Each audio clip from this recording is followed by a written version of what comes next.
दोस्तों आज की खबर सुनकर के आपका दिन बनने वाला है, क्योंकि अब भारत ने तमाम पश्चिमी देशों के होश ठिकाने लगाने शुरू कर दिए हैं। अब ये बात तो आप सभी जानते होंगे कि पश्चिमी देश लगातार भारत पर प्रतिबंध लगाते चले आए हैं और जब इनका बस नहीं चलता तो ये धमकी देते हैं या फिर किसी तीसरे देश के माध्यम से भारत पर प्रतिबंध लगाने की कोशिश करते हैं और प्रतिबंध ना लगा पाए तो भारत को जो चीजें एक्सपोर्ट करते हैं उस पर ये टैरिफ बढ़ा देते हैं। लेकिन इस बार इनकी ये चाल इन पर पूरी तरीके से उल्टी पड़ चुकी है, क्योंकि भारत की जिस स्टील इंडस्ट्री को इन्होंने बर्बाद करने का फैसला किया था, अब भारत ने इनके अगेंस्ट जाकर के WTO यानी कि वर्ल्ड ट्रेड ऑर्गेनाइजेशन में एक नई जंग छेड़ दी है। आइए पूरा मुद्दा क्या है इस वीडियो में समझते हैं। साथ ही भारत से जुड़ी हुई 3 और इम्पोर्टेंट अपडेट्स हम आपको बताने वाले हैं। यदि आपको हमारी ये वीडियोस पसंद आ रही हैं तो इस वीडियो को लाइक और चैनल को सब्सक्राइब किए बिना मत जाइएगा। तो सबसे पहले समझते हैं कि आखिर वजह क्या है जिसकी वजह से भारत को एक बड़ा कदम लेना पड़ा और किस तरीके से यूरोपीय देश भारत को अब तक करीब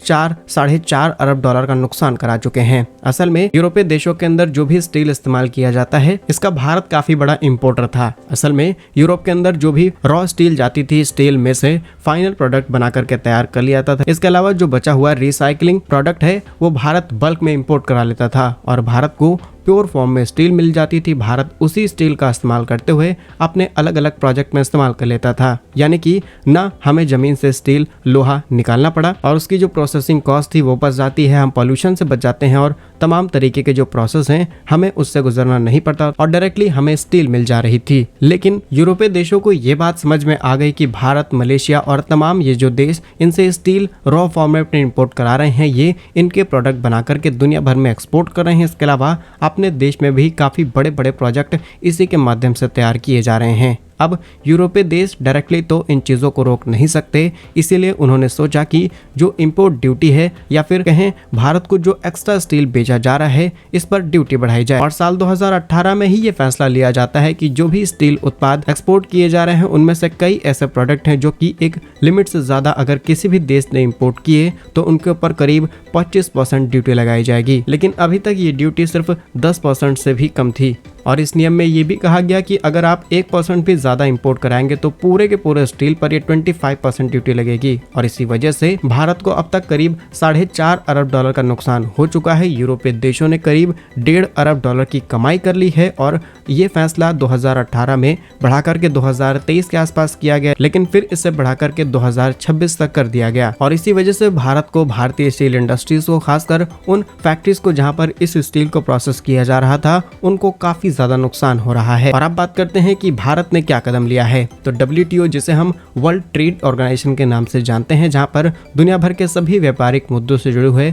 बात पर फैसले लिए जाते हैं। किसी भी देश ने गलत तरीके से टैरिफ लगाने की कोशिश की है तो उनकी शिकायत की जाती है और भारत ने भी कुछ ऐसा ही किया है। भारत ने भी इन यूरोपीय देशों के खिलाफ जाकर के इनके लगाए जा रहे इस नियम का विरोध किया है। भारत सरकार का दावा है कि यूरोपीय देशों की तरफ से उठाया गया ये कदम अंतर्राष्ट्रीय व्यापारिक नियमों का पूरी तरीके से उल्लंघन करता है और इसकी वजह से भारत के एक्सपोर्टर्स को भी काफी ज्यादा नुकसान हो रहा है, साथ ही साथ इंपोर्टर्स को नुकसान हो रहा है। क्योंकि इसी समय पर एक और बड़ा फैसला लिया गया जो जानना आपके लिए बेहद जरूरी है। असल में फैसला ये लिया गया था कि अब यूरोपीय देश कार्बन बॉर्डर टैक्स को लागू कर रहे हैं, जहां पर वो किसी भी ऐसे देश से स्टील को इंपोर्ट नहीं कराएंगे जहां पर उस स्टील को प्रोड्यूस करने में कार्बन इमिट होता हो। अब भारत के अंदर माइनिंग होती है, माइनिंग में काफी ज्यादा डस्ट निकलती है, उसके बाद उस स्टील को प्रोसेस किया जाता है फैक्ट्रीज में जहां पर डीजल बर्न होता है। इसके अलावा इसके मल्टीपल प्रोसेस होते हैं जहां पर कार्बन इमिशन होता है। अब वैसे तो ये देश खुद को क्लीन बताने की कोशिश करते हैं, ये चाहते हैं कि पर्यावरण का जो बढ़ रहा टेम्परेचर है इसे कंट्रोल किया जाए और भारत जैसे देश यहाँ पर सपोर्ट नहीं कर रहे हैं। लेकिन ये देश ये बात भूल जाते हैं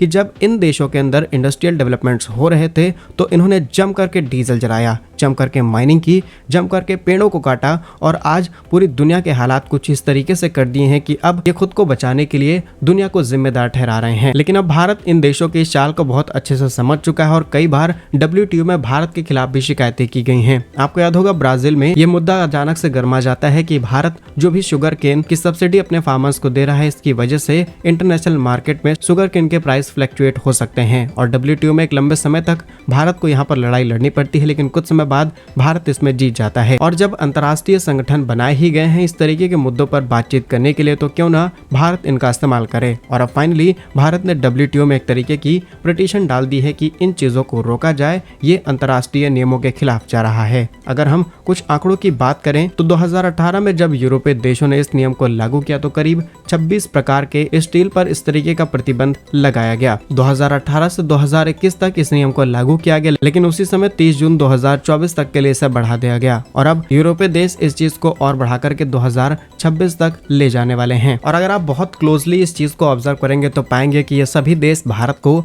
आर्थिक तौर पर कमजोर करना चाहते हैं। आज भारत दुनिया का दूसरा सबसे बड़ा स्टील प्रोड्यूसर कंट्री है। साल 2023 के आंकड़ों के मुताबिक भारत ने एक साल में करीब 140.2 मिलियन टन स्टील को प्रोड्यूस किया है और इसी आंकड़ों के मुताबिक भारत दुनिया का दूसरा सबसे बड़ा स्टील उत्पादन करने वाला देश बन जाता है। वहीं कंजम्पशन भी देश के अंदर बहुत ज्यादा हो गया और ये डेटा इंटरेस्टिंग है क्योंकि यहाँ पर कैपिटा स्टील कंजम्पशन को कैलकुलेट किया जाता है, जो 2013 और 14 में करीब 59 केजीज के आसपास था, वो 2022 और 23 में बढ़कर के करीब 119 केजी हो गया। जीडीपी में ये इंडस्ट्री अकेले करीब 2% का कंट्रीब्यूशन करती है और इस इंडस्ट्री में करीब 6 लाख लोगों को रोजगार दिया जाता है। इसके अलावा इनडायरेक्टली करीब 20 लाख लोग यहाँ पर काम करते हैं। जहाँ भारत के स्टील एक्सपोर्ट के आंकड़े भी बिल्कुल जबरदस्त हैं। भारत करीब 115 देशों को स्टील एक्सपोर्ट करता है, जिसमें US, UAE, Netherlands, China, UK, Saudi Arab, Singapore, Bangladesh, Germany और इटली सहित तमाम देश शामिल हैं। अप्रैल 2024 के आंकड़ों के मुताबिक भारत ने करीब 5.1 लाख मैट्रिक टन स्टील को एक्सपोर्ट किया है और इतनी बड़ी इंडस्ट्री होने की वजह से यहाँ पर NSP यानी कि नेशनल स्टील पॉलिसी को फ्रेम किया गया ताकि हमारी जो क्रूड स्टील कैपेसिटी है इसे बढ़ा करके अराउंड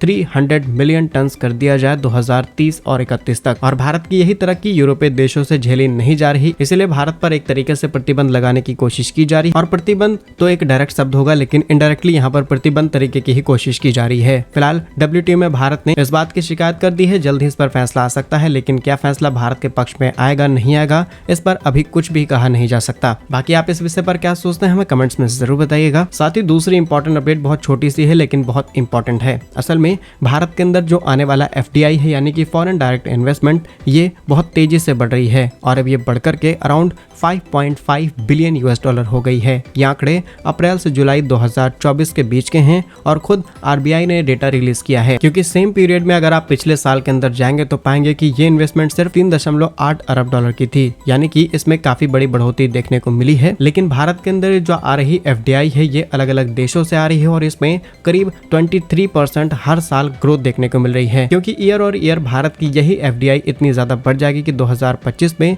सेम टाइम पीरियड में आपको करीब 27 अरब डॉलर की इन्वेस्टमेंट देखने को मिलेगी। ये बड़ी investment US, Belgium, Netherland, Mauritius, Japan जैसे देशों से आ रही है, जहां पर भारत के अंदर अलग अलग इंडस्ट्रीज पर काम किया जा रहा है और शायद ये तरक्की भी यूरोपीय देशों को रास नहीं आ रही, इसीलिए भारत पर इस तरीके के नियम कानून लगाने की कोशिश कर रहे हैं। फिलहाल क्या कुछ सोचते हैं आप इन दोनों ही मुद्दों पर कमेंट्स में जरूर बताइए। वीडियो आपको कैसा लगा कमेंट्स में जरूर लिखिएगा। हमें सपोर्ट करने के लिए वीडियो को लाइक और चैनल को सब्सक्राइब जरूर कीजिए। वंदे मातरम, भारत माता की जय।